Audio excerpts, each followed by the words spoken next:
Allora si alza, test esibizione riuscito sabato per il MOSE, il sistema di paratoie mobili che dovrebbero salvare Venezia e la sua laguna dalle acque alte.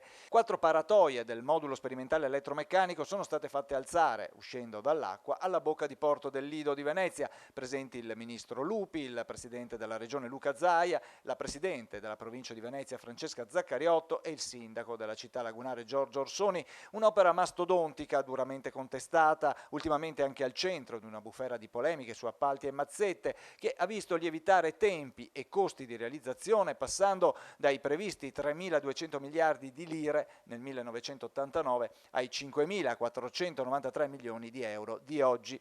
Una colata di calcestruzzo, 27 cassoni da 60 metri, pari a 75.000 tonnellate totali, posizionati sui fondali della laguna per assicurare le 78 paratoie chiamate a fronteggiare le maree superiori ai 110 centimetri. L'intervento è pensato per qualsiasi tipo di acqua alta perché l'intervento è un intervento flessibile che permetterebbe di chiudere a qualsiasi livello.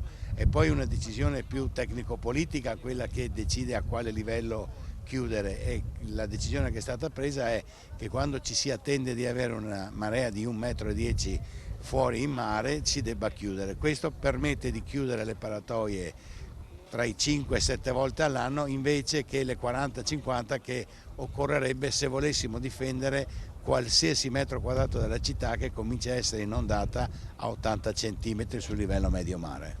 In pratica le paratoie saranno chiamate a intervenire 7-8 volte l'anno. Per le maree inferiori sono in fase di completamento una serie di opere di salvaguardia sufficienti, secondo gli esperti, a contrastare il fenomeno. Tante le domande sul perché di queste scelte ingegneristiche, sulle cerniere che legano le paratoie ai cassoni posti sui fondali delle bocche di porto, sui costosissimi costi di gestione. In questi ultimi 20 anni tante le critiche mai sopite, ma per l'ingegnere Alberto Scotti, uno dei padri del MOSE, una cosa è chiara: le critiche di 20 anni fa sono le stesse di oggi, erano infondate allora, lo sono oggi. Non è vero questo che hanno un effetto negativo. È chiaro che quando chiudiamo le paratoie in quelle ore, perché la durata media di ogni chiusura è 4-5 ore, in quelle ore non c'è, si blocca il ricambio mare-laguna, però è per un numero così limitato di occasioni e per una durata così limitata che abbiamo dimostrato che gli effetti non sono insignificanti. Il MOSE dovrebbe essere completato per il 2016, il ministro Lupi ha ribadito che l'opera è ritenuta prioritaria dallo Stato, che ci saranno dunque i fondi per il suo completamento,